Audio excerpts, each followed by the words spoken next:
ആഹാ, നല്ല മഴ.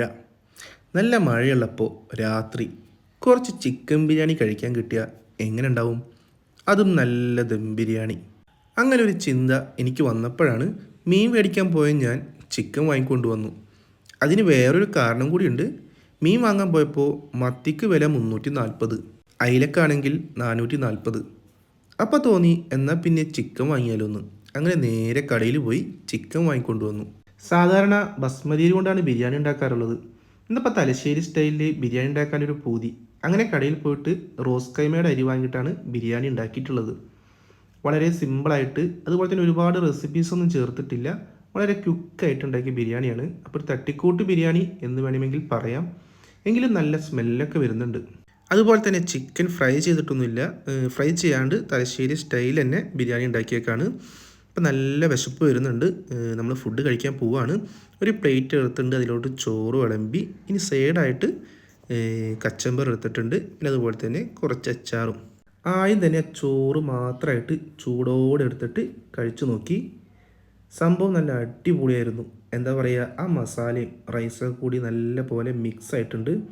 എന്താ പറയുക, ബിരിയാണിൻ്റെ ശരിക്കുള്ള ആ ഒരു ഫ്ലേവർ ഉണ്ടല്ലോ, ഓരോ റൈസിലും ആ ഫ്ലേവർ നമുക്ക് കിട്ടുന്നുണ്ട്. സംഭവം അടിപൊളിയായിരുന്നു കേട്ടോ. പിന്നെ അതുപോലെ തന്നെ ആ സാലഡും പിന്നെ അച്ചാർ വെളുത്തുള്ളി അച്ചാറാണ് തോളൂരിൻ്റെ.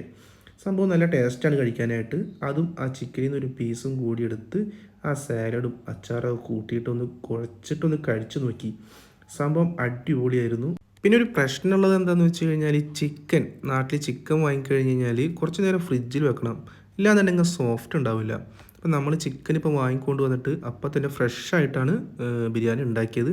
അപ്പോൾ അതുകൊണ്ട് തന്നെ ചിക്കന് അത്രയ്ക്ക് അങ്ങോട്ട് സോഫ്റ്റ് ആയിട്ടില്ല. പിന്നെ ചിക്കൻ്റെ ലെഗ് പീസ് ആയതുകൊണ്ട് കുഴപ്പമില്ല, സോഫ്റ്റ്നെസ് ഉണ്ടാവും. അതുപോലെ തന്നെ മീറ്റ് മാത്രമായിട്ടുള്ള പീസാകുമ്പോൾ കുറച്ചൊരു ഹാർഡാണ്.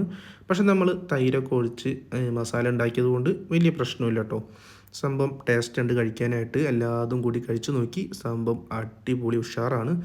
എനിക്ക് തോന്നിയിട്ടുള്ളത്, ബിരിയാണി നമ്മൾ സിമ്പിളായിട്ട് പെട്ടെന്ന് തന്നെ തട്ടിക്കൂട്ടി ഉണ്ടാക്കുന്ന ബിരിയാണി ഉണ്ടല്ലോ, അതിനൊരു പ്രത്യേക ടേസ്റ്റ് ഉള്ളതായിട്ട് എനിക്ക് തോന്നിയിട്ടുണ്ട്. എന്താണെന്നറിയില്ല, അങ്ങനെ ഉണ്ടാക്കുമ്പോഴൊക്കെ അടിപൊളിയായിട്ട് വരാറുണ്ട്.